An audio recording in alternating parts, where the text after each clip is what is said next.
What's up mga idol? For today's video, meron naman tayong naispatang bagong food tripan located at Albuquerque Street, Ilaya, Divisoria, Manila. At dito lang yan sa tupig ni Tatay Victorino. Kaya ano pang hinihintay nyo mga idol? Let's go! Hey, mga idol, no, ito pala si Tatay, ang sikat na tupik dito sa Albuquerque, dito Manila, no?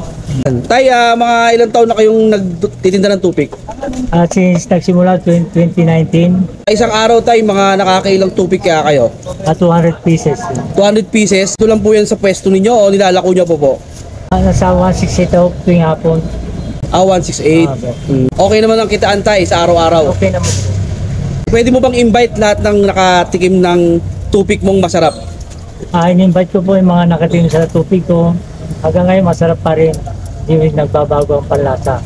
10 pisong tupig, 200 pieces, sold out araw-araw. Ito na ata ang pinakamura kong natikman at sulit sa panglasa. At hindi mo na kailangan pumunta ng Pangasinan. Yo, what's up mga idol? So andito tayo ngayon sa tupik ni Tatay, Albuquerque Street, Manila, no? Grabe mga idol, tignan nyo ang tupik ni Tatay para naman talaga kayong nasa Pangasinan. So pinintay nyo, tikman na natin to mga idol.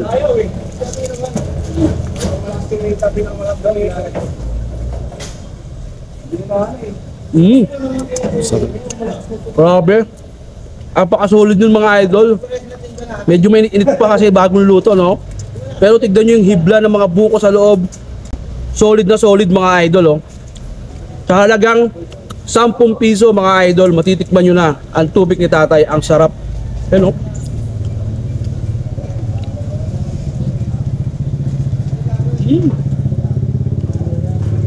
So paano mga idol? Hanggang dito na lang. Huwag nyo palang kalimutan mag-like, share, follow at comment at itag sa inyong mga friend. Bye-bye! Kiktakit sa next vlog! Brut!